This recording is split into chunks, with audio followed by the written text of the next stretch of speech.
Hi, welcome to this webinar on how to facilitate peer review meetings for dental professionals. My name is Hassan and I currently work as a clinical leadership fellow in community dentistry for Health Education England and CDS-CIC. The reason you're here is most likely you are interested in becoming a facilitator for peer review meetings. This webinar is going to be about 1 hour and it should be CPD verifiable, and I'll go through the ins and outs in just a moment.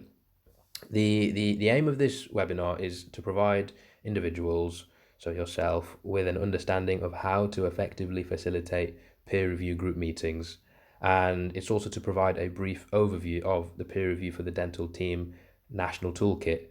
So part of my role as a leadership fellow this year was to develop this national toolkit for peer review. And that's something we're going to be talking about in a few moments. The objectives of this webinar are to describe peer review and its significance amongst dental professionals, explore the key components in planning, organising and delivering a peer review meeting as a facilitator, and to identify the important qualities of effective facilitation. After this webinar, you should be able to create engaging and relevant meeting agendas, as well as an environment that is non-judgmental and supportive during meetings. You should also be able to use appropriate questioning and listening skills in order to facilitate meetings and encourage a balanced and equal participation. You should also be able to recognize and deal with conflict during meetings. And you should be able to have an understanding of what administrative tasks are required as a facilitator before, during, and after meetings.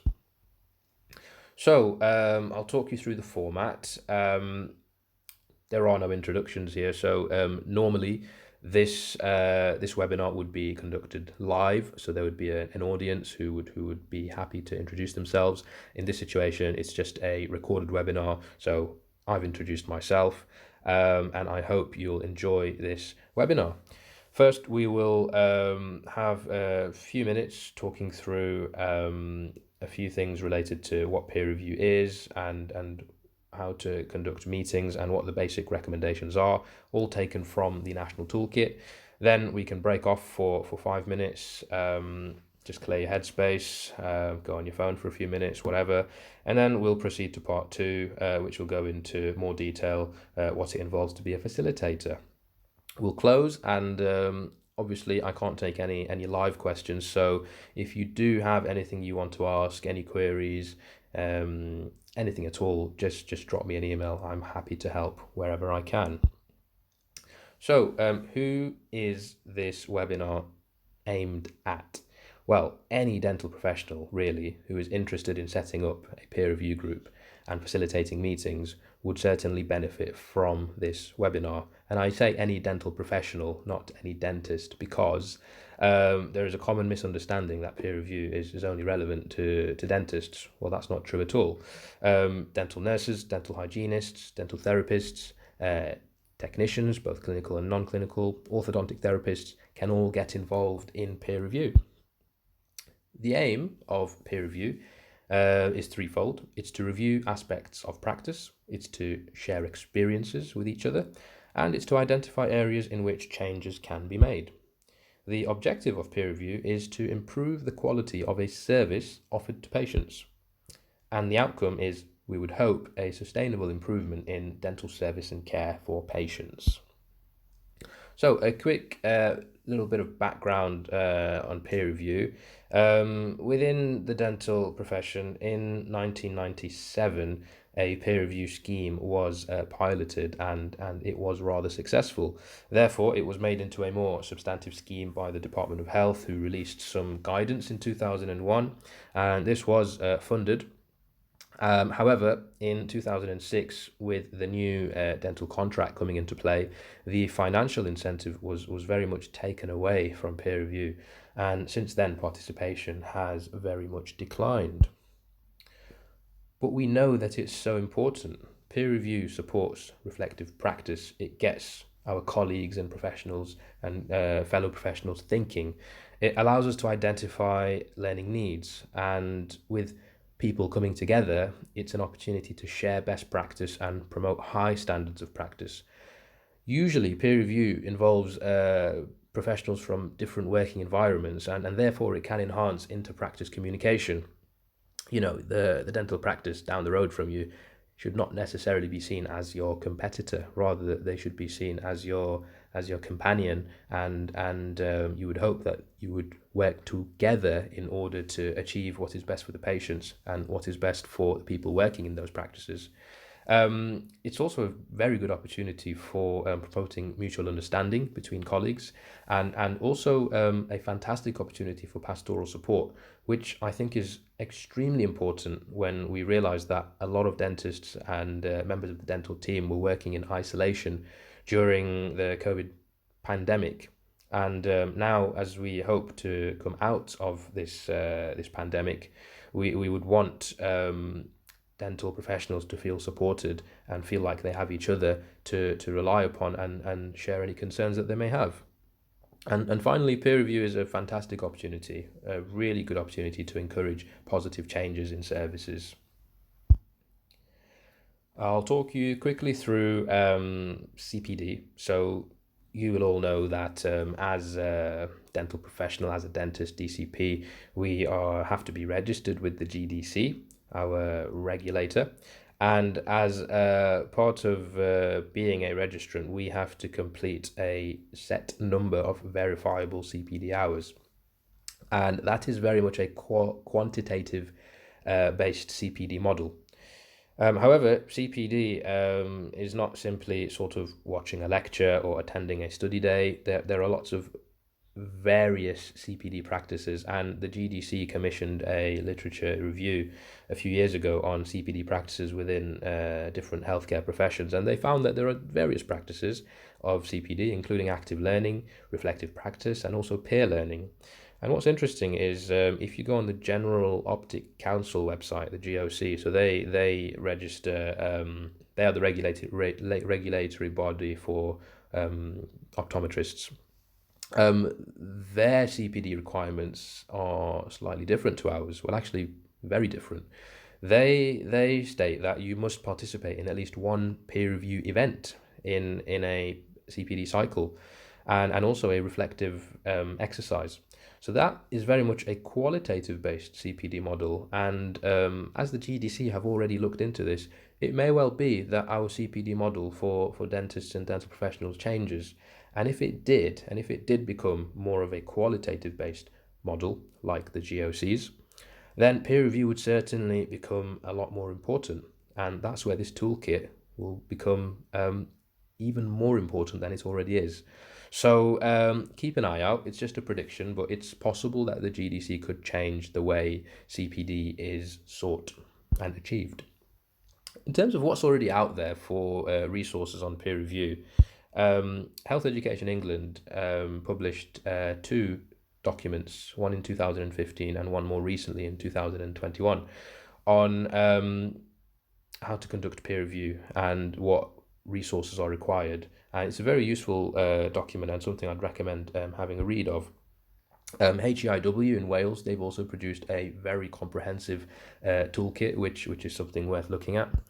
And finally, the National Toolkit, which I have published on behalf of the Shropshire and Staffordshire Local Dental Network and respective LDCs in that area. We have released this toolkit this year, and it's national and it's available and free to access for all members of the dental team. So that is the HEE toolkit. This is the HEIW toolkit. And here we have the toolkit which has been released. That should say July, but it says May there. That's an error. Okay, so here we go. So what's included in this toolkit? Well, it will explain how to create and run a peer review group. It will explain how organizations can support groups that are being set up with funding. And it will also explain how you can facilitate meetings and also how members of groups should participate. This is available online. It's free to access, and there are a whole host of editable resources which you can use. So how do you actually use this toolkit? It's over 100 pages. It's quite a comprehensive toolkit. There is a quick reference guide also available, but essentially you ask yourself this question: is your peer review group funded by an organization? Meaning, if I were to set up a peer review group amongst 2 or 3 dental practices in my region, if I conduct peer review meetings, let's say I do 5 meetings, am I going to get paid for it? If yes, if for example a professional organization or your local dental network has funding for peer review, then you follow a specific pathway for that. If not, then not to worry.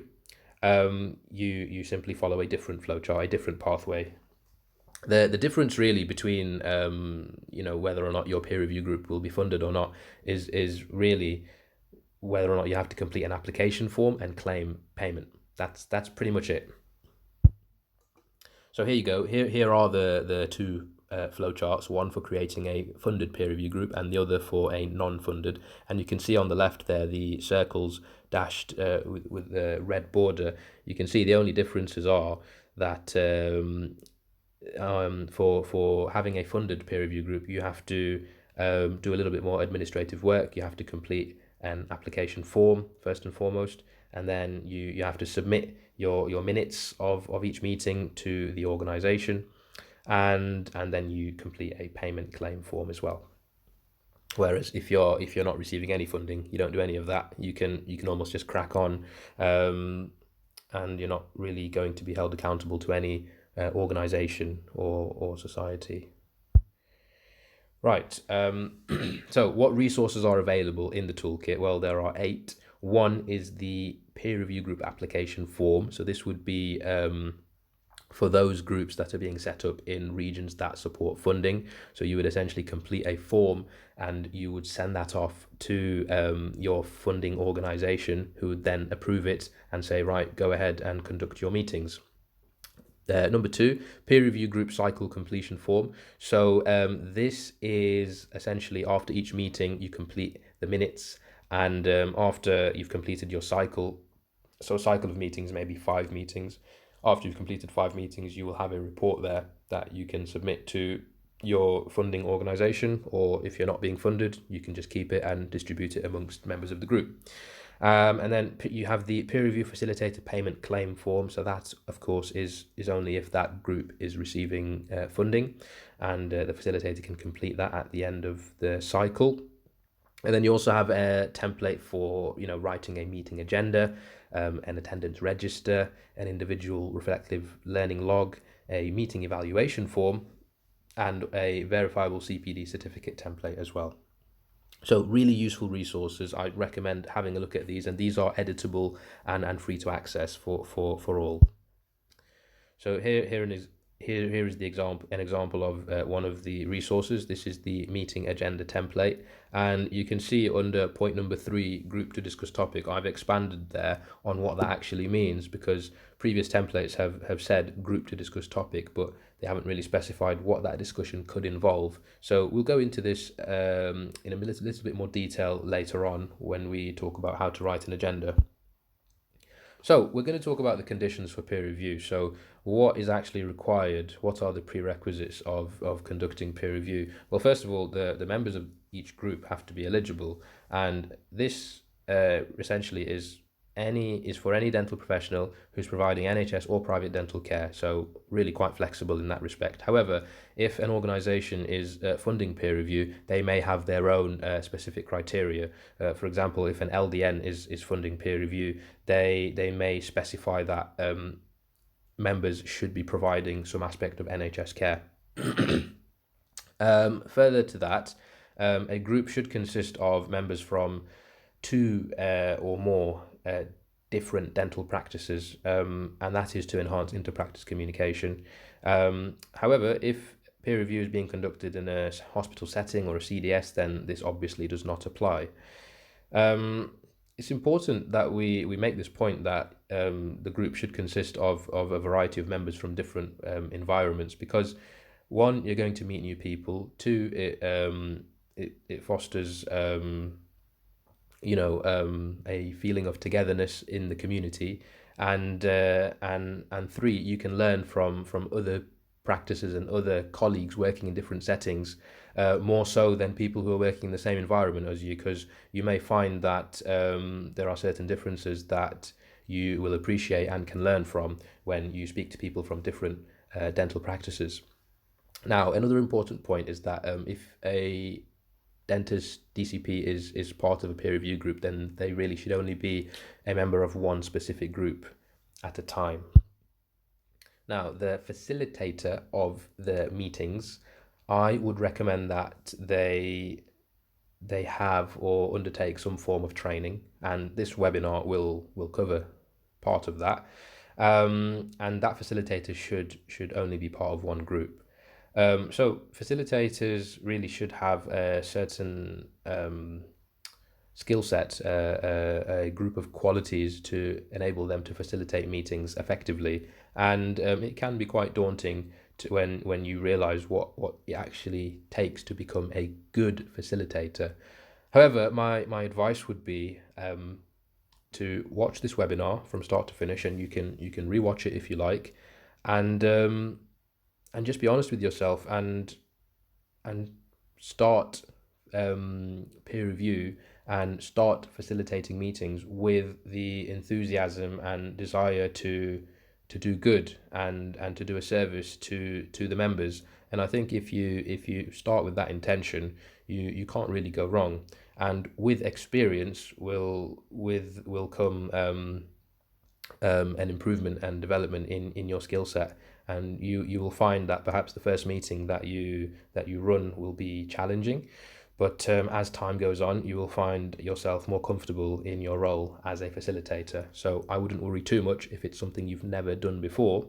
You need a strong enthusiasm and desire, as I said, to do a service to the group, and you should be absolutely fine. So the group should have a name, and the facilitator can provide that name, which the members of the group can approve. Now, group size. So there's a lot of discussion around, how peer review should be conducted, and a lot of the time, certain CPD sessions are branded as peer review when really they're not. And one thing I will say is peer review requires participation from everyone who is attending. It isn't a lecture, it isn't a seminar, webinar, it's nothing like that where you're going somewhere and someone is just conveying information to you and you're just sitting down and listening and taking it all in. It's not like that at all. Peer review involves sharing experiences, as I've already mentioned. It involves reviewing different aspects of practice, and it involves identifying areas of change. And you can't do this when one person's talking. I'll give you an example. I attended a virtual peer review group meeting several months ago, and there were over 25 people in that meeting. The meeting lasted about 3 hours, and I would say about 4 or 5 people spoke for the entire duration of that meeting, and no one really was encouraged to speak. So that for me was not peer review, or if it was, it's not how it should be conducted. So really, group size is important. It should really be kept to a maximum of 12 dental professionals per group. I think anything larger than that, it can be difficult to have everyone's voices heard, and meetings can run over the prescribed time, and people can get bored and lose interest. So when you keep the group small, it encourages people to participate, and I think members would benefit far greater than if the group was larger. In terms of actually making an application, so we've talked about this. If the peer review group that intends to set up in a particular area, if that group is being funded by an organisation, then you contact them, you ask them what their requirements are, and you complete a PR1 application form. Okay, so this form will just include writing down your details and the details of the prospective members of the group, and then you would send that off to the organisation, and then they would hopefully approve it, and you can crack on with your meetings. If you're not being funded, then that's fine. You don't have to complete an application form, but it's good practice just so you have a record of who is a part of the group. So this is the application form. You can see there that the facilitator would be required to complete all of this information on behalf of the members. They would first include information about themselves. They would also state how many members are going to be in the group and how many practices are involved if relevant, and also if they've attended any training. They would then have to sign the form, and these forms are all available in the toolkit. They may just need to be, it would be expected that they would be tailored by the funding organisation. So, cycle. What is a cycle? So, a cycle consists of 5 meetings in a 12-month period. So, in order for peer review to be effective, you should be having several meetings, and you may discuss similar topics in all those meetings, or more appropriately, you would want to change the topic at each meeting, but perhaps have a catch up from previous meetings on potential audits or QI projects that people have been getting on with. So 5 meetings in a 12-month period, and the cycle should begin from the date of the first meeting. Nice and simple. I think if you have more than 5 meetings, it can be difficult to achieve 100% attendance, and it is a lot of work for the facilitator to organize. So 5 meetings is roughly 1 every 2 months.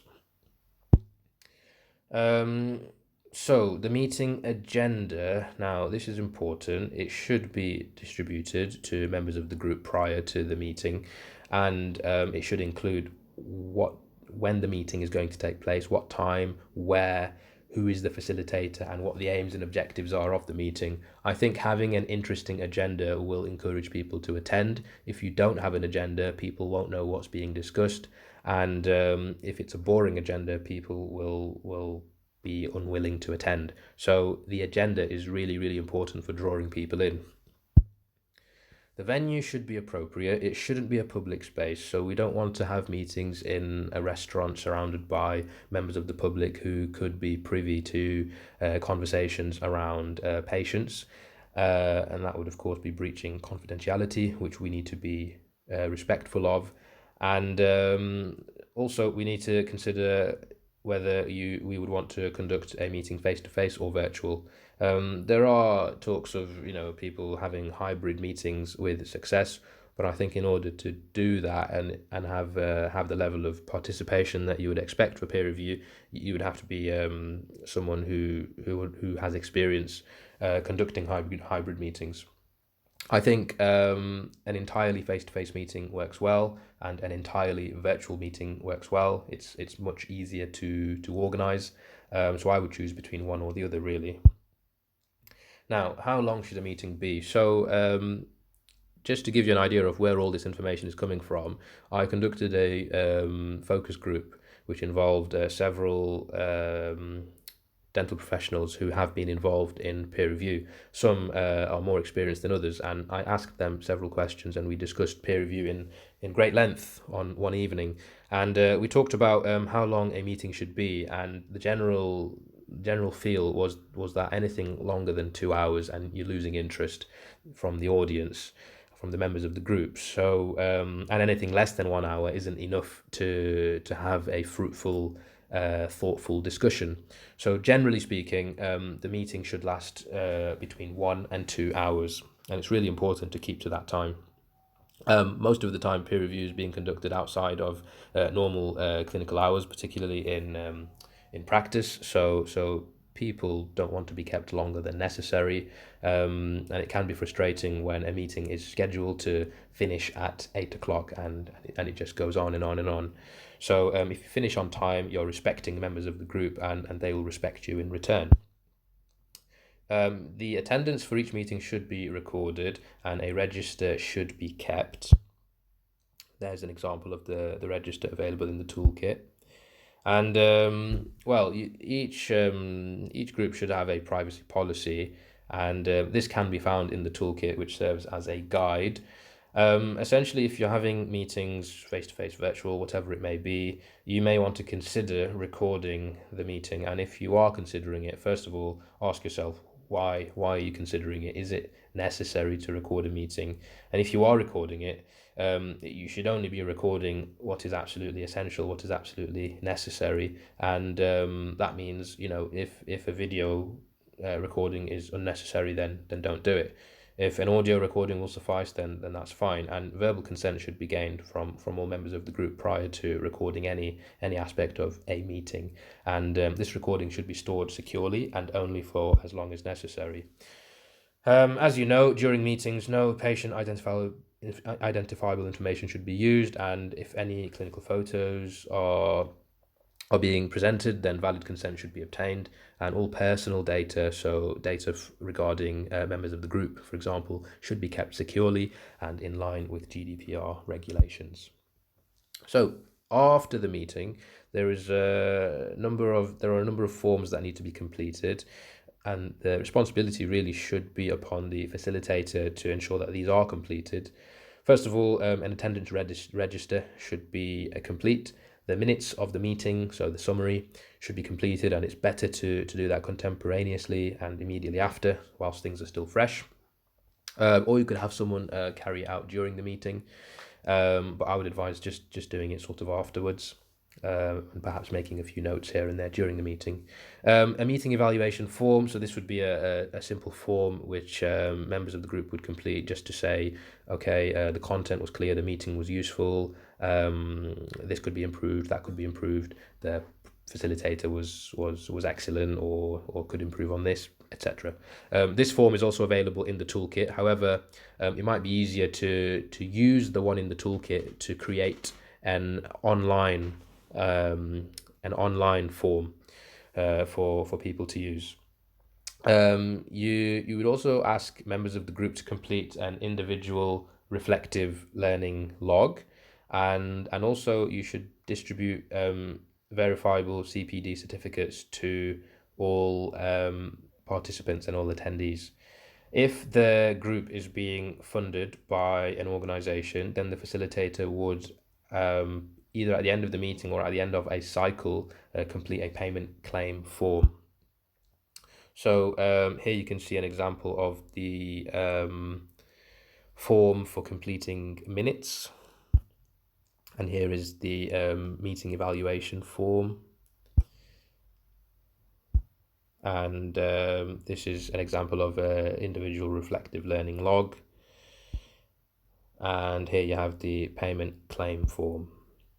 So I've made your lives easier by creating a template that supports verifiable CPD. So if you see the GDC website, they have guidance on what it means for CPD to be verifiable and how to make it verifiable. What's really important is that you include the aims and objectives on the certificate, but also when you're having a meeting, they should be sort of made clear in the agenda and at the meeting as well. And this is the example of the verifiable CPD certificate. So you can use that as a guide to produce your own certificates for your own respective groups.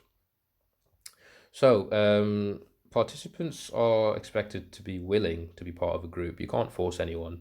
Well, you wouldn't want to force anyone to be part of peer review. You would want those who are willing to join the group and attend as many meetings as possible, and they should be an active participant in the group. So as I said, peer review is not a lecture, webinar, it's a discussion, it's an opportunity for people to share their experiences and review aspects of practice. So they need to be actively engaged in group discussions, and they should be willing to review aspects of their own practice and share this willingly with their colleagues. Participants should also be open to implementing changes. So people shouldn't have this expectation that everything they're doing is perfect and they don't want to change or they don't want to do anything differently. They should be open-minded and consider, what can change in order to improve the quality of a service offered to patients. And they should be prepared to take the lead on a topic or present something at a meeting. And they should also complete a reflection log, which I've already talked about. So just some top tips for people who are participating in peer review. Respect everyone, support the meeting facilitator, and be polite at all times, and take some time to practice actively listening, because that's an important skill when having group discussions. Make notes and come prepared to meetings. So if there was a reference paper to read it, make notes, reflect on it, and share your points at the meeting. Don't be afraid to express your views and challenge ideas in a thoughtful and respectful manner. and invite others to share their own experiences and thoughts. If someone is talking, however, try not to interrupt them, be respectful, and again, I cannot emphasize this anymore, but do reflect after the meeting. Okay, so this is an opportunity to have a break. So the recording will continue for the next 5 minutes. So you can either skip to 5 minutes later and we can crack on, or you can just take this moment to just clear your mind and gather your thoughts before we crack on to part two. Whilst you're waiting, I will ask you to look at this photo and tell me which cuisine or which country you think it is from. Thank you. I will see you in, or I will be back in 5 minutes. Thank you.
Okay, so that brings us to around 5 minutes. So welcome back. For those of you who considered what this photo is or where it's from, if you said Morocco, you would be correct. So this dish is called rafisa. It consists of chicken, prunes, quail's eggs, nuts, apricots, lentils, and a broth underneath. And it's delicious. I can attest to that, and I can tell you that the tradition is once a woman has given birth, to feed her this meal to give her lots of energy. So there you go. Okay, so what are we doing next? So I'll talk you through how to write an agenda and what the pre-meeting preparation involves. Then we'll talk about the facilitator, so the part of the meeting, the part of the webinar which I'm sure you're looking forward to and are most interested in, but also how to start a meeting, what to do during the meeting, how to listen, ask questions, what to do with conflict, and what to do after the meeting. So hopefully we'll keep it to around 20-25 minutes. So then that brings us to an hour. So before the meeting, as a facilitator, you should identify a topic, find something interesting, research around this topic, and use that information to write an agenda. We'll talk about writing an agenda in just a moment. You also want to choose an appropriate venue and a suitable time. You want to invite members to the meeting, and also you want to share relevant literature and give them enough time to read it so that they're prepared before the meeting. So choosing a topic, it needs to be something that's going to stimulate interest, stimulate discussion, and it needs to be relevant to improving patient care. It shouldn't just be an opportunity to have a moan or express to people what you should be doing. It really should be interesting. If it's controversial, even better. You want something that's going to draw people in. And as I said, when you come to writing your agenda, this needs to be written in such a way that it will interest people and it will draw people in. So be specific when you write your agenda. So don't be vague. If you are vague, it can sometimes lead to meetings running over. So try and be specific. Make specific points. Write a point by point agenda. And go through this systematically when you conduct the meeting. Obviously, we understand that people will bring different things to a discussion, and that's fine. But your job as a facilitator is to bring things back to the main body of discussion. Really, each agenda should include a reference paper or something to read, national guidance perhaps, for people to look at beforehand. And as I said, the meeting should follow a systematic structure and generate sufficient interest to achieve a good attendance and retained attendance throughout the cycle. And this agenda should be sent well in advance, so not 2 days before, but at least a week before, as well as the relevant literature. So I'll give you an example. So I've written this meeting agenda for the management of pericoronitis, which I'm sure we're all familiar with. Here we go. So I would have written the date and time of the meeting and where the meeting is going to take place. Let's say I'm facilitating, so I put my name there as well. We would include what the aims and objectives were, which I haven't in this case, but that's what we would include. And then, point number one, we just quickly talk about the previous meeting. How did everyone find it? Did anyone make any changes? Is anyone conducting an audit or QI project? And then, just spend a couple of minutes on that, and then we introduce the topic of discussion. So I would say, right, so we're going to talk about pericoronitis today, and then we dive straight in. So group to discuss topic. So my job as facilitator is not to talk about it to great length. It's really to allow others to talk about it. So what does this involve? Well, first of all, share existing practice.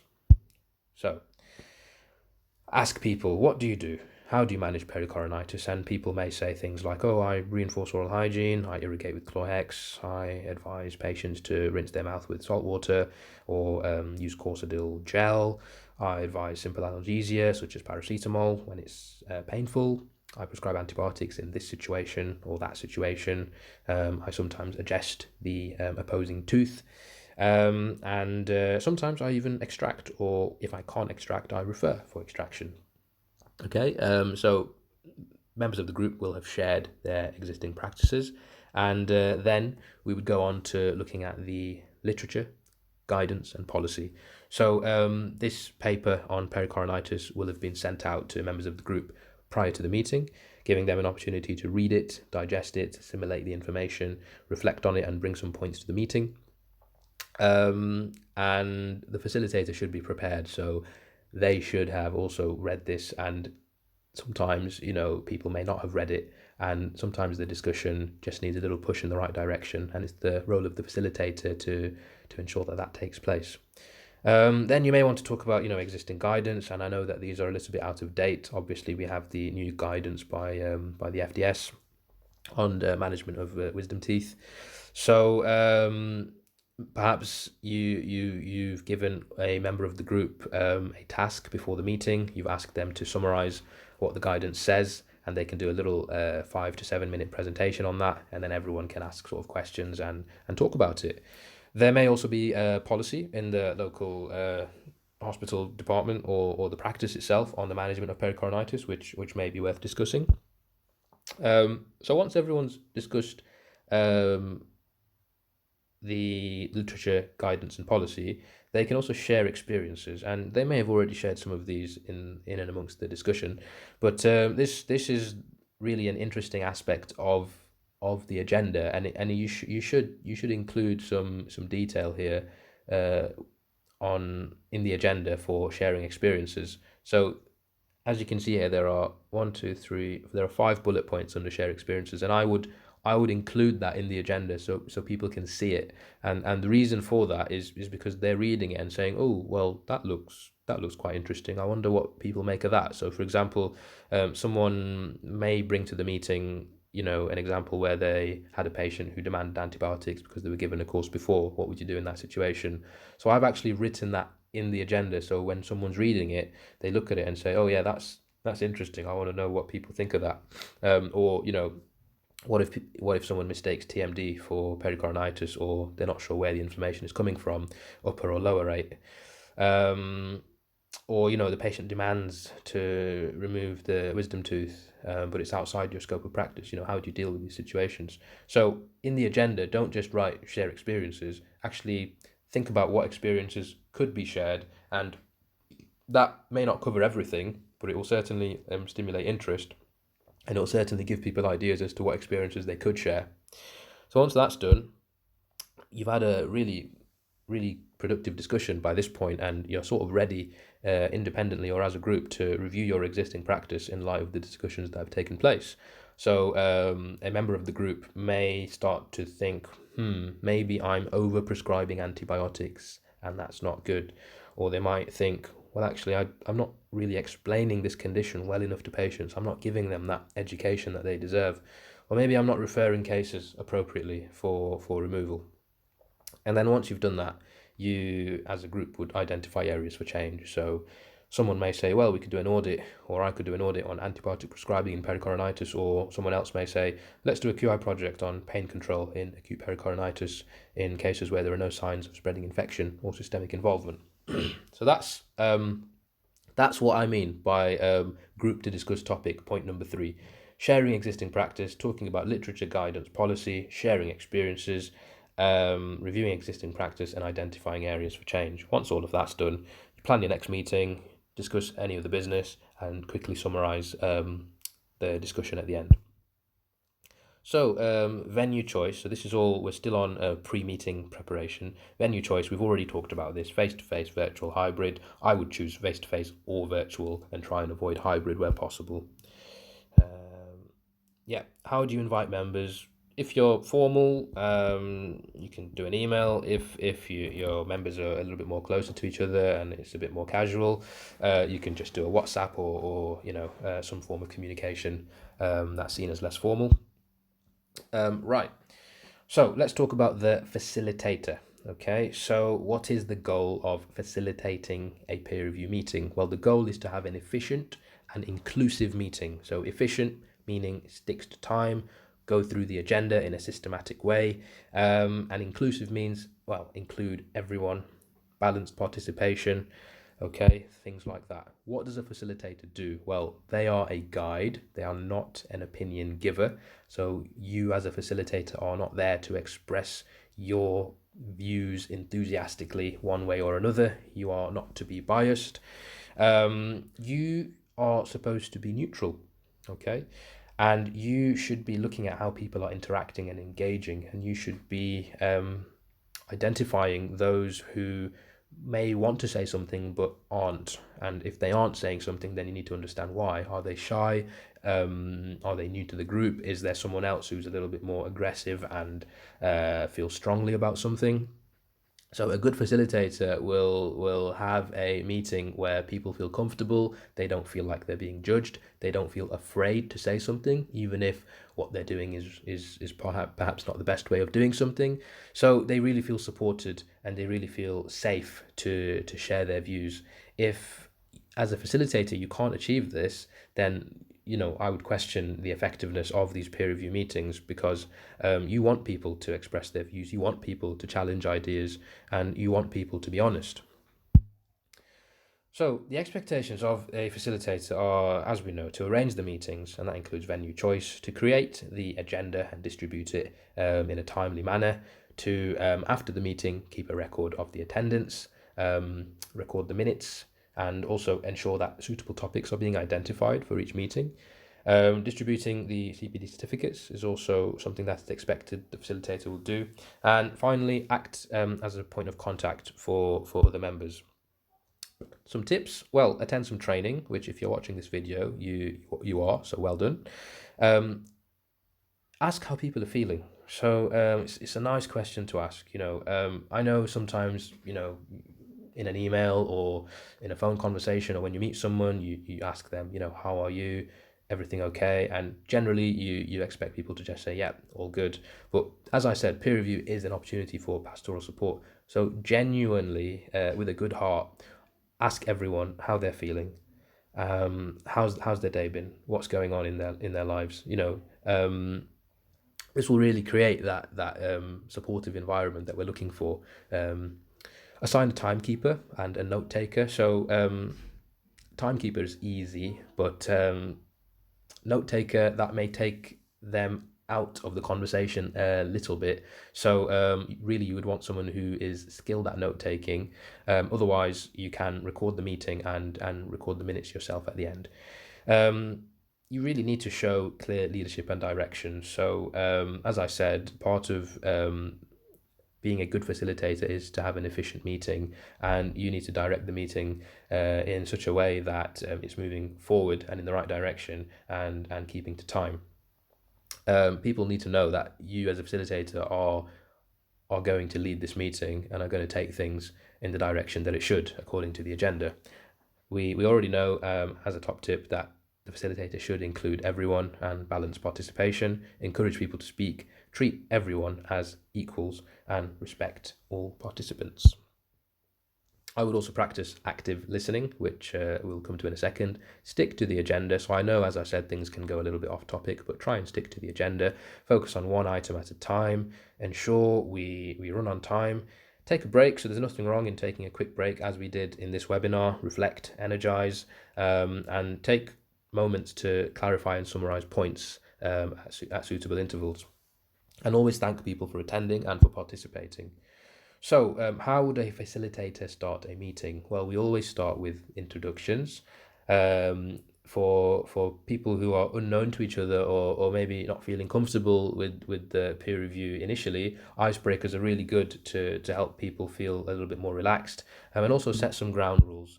So coming to icebreakers, there are lots of different things you can do. Here are just some examples. One of them we already did, which is guess the cuisine. So I put a picture up and you just had to guess what it was. That can be quite interesting. You can do something else like, what would you do with £1,000,000, or 2 truths, 1 lie. So one member of the group makes 3 statements. 2 of them are true, 1 of them is a lie, and the group have to decide which one is a lie. 3 words. So that is essentially we go around the group, sort of put a story together, and each person says 3 words, and then we just keep going round and round and round until we get bored, really. So yeah, just something to break the ice. Don't underestimate this exercise. Even if it takes 5 minutes, 6 minutes, it's actually really, really good at making people feel relaxed, and it just sets the tone for the rest of the meeting. Ground rules. So if you're doing a virtual meeting, camera on or off, I would advise to keep camera on. You can see everyone. You can respond to their non-verbal cues. Do not interrupt when someone is talking. Raise the hand function. So on Microsoft Teams, for example, if someone wants to talk, they can raise their hand, and the facilitator should be keeping an eye on this, because a little notification will come up on their screen to say so-and-so has their hand up, and then you would say, oh, Mark, for example, you've got your hand up, do you want something to say? So that's quite a useful function. Advise people not to be shy. Okay, so initially this can be the case, but as I said, if you're good at what you do, people won't be shy, and people will share their views, and make it clear that people may have different views, and these should be respected. And don't attack people or their ideas or views. Be respectful, and always reflect. Think about what's being discussed and why it's being discussed, and use the time immediately after meetings to pause and reflect. So during the meeting, you need to be listening as a facilitator, you need to be asking the right questions, and you need to be dealing with conflict should it arise. So when it comes to active listening, when someone is talking, just allow a wait time before responding. They may have something more to say. Someone else may have something they would like to say. So just allow a second or two before responding. Otherwise, it can sometimes feel like that person is being interrupted, or you as a listener are just waiting for them to finish so that you can just jump in and say what you wanted to say, regardless of what they had said. Keep an open mind, okay? And periodically paraphrase key points. So when it comes to keeping an open mind, you have to understand that someone may say something that you might not agree with or that you were not expecting, but keep an open mind. Don't judge them too quickly.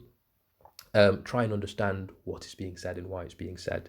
And to help others understand, you should summarize certain key points. And if something is unclear, then don't be afraid to just clarify that, because someone else, if you find it unclear, someone else certainly will also find the same problem.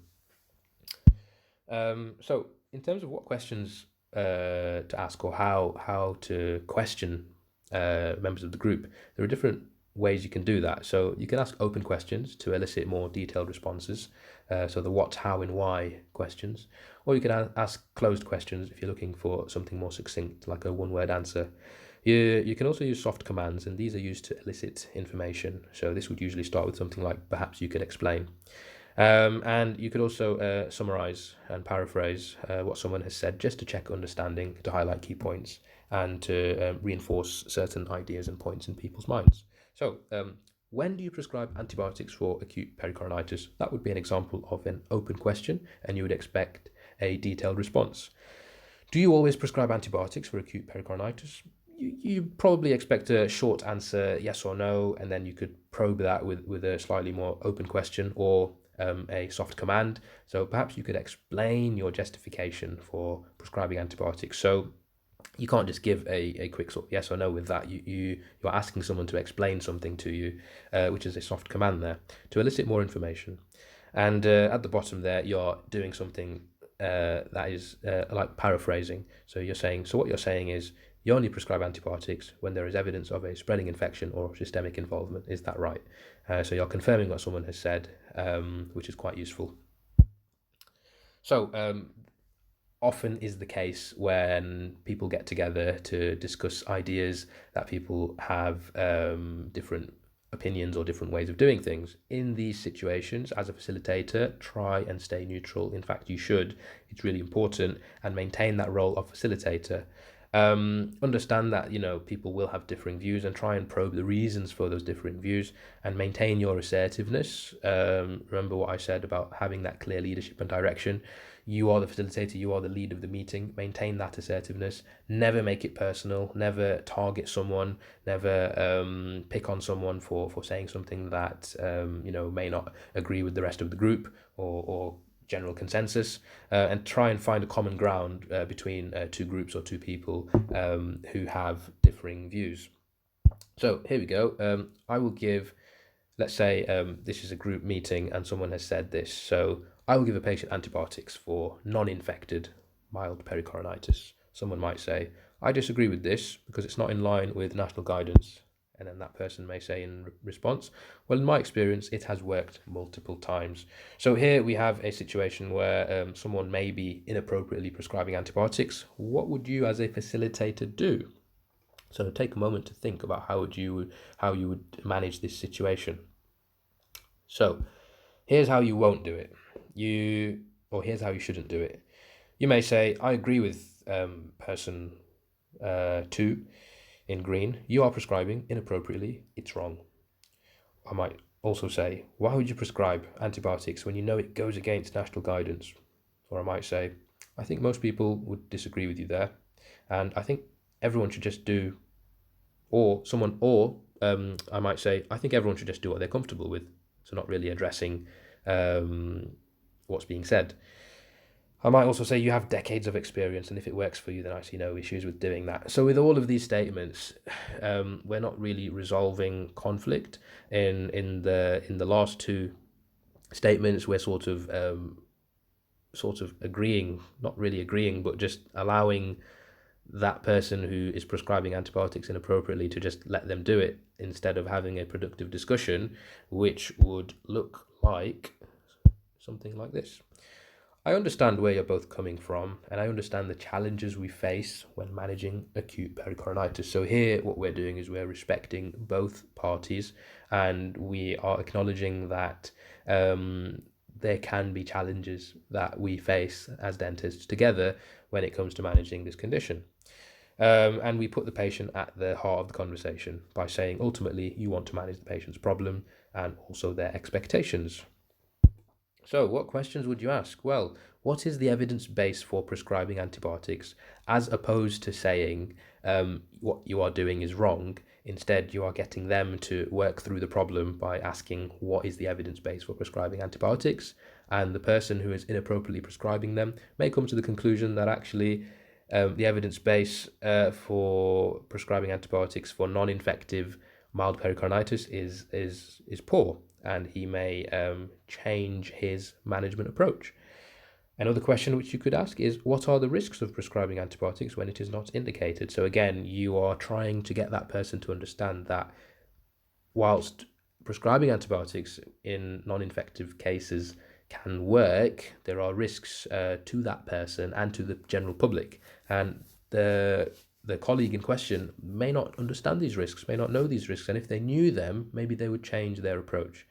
And you could also open the table to other members of the group. So what does everyone else think? So this is a more sensible way of approaching conflict in this particular situation. So perhaps take a moment to go back and forth from these two slides to just have a read and assimilate what I've just said.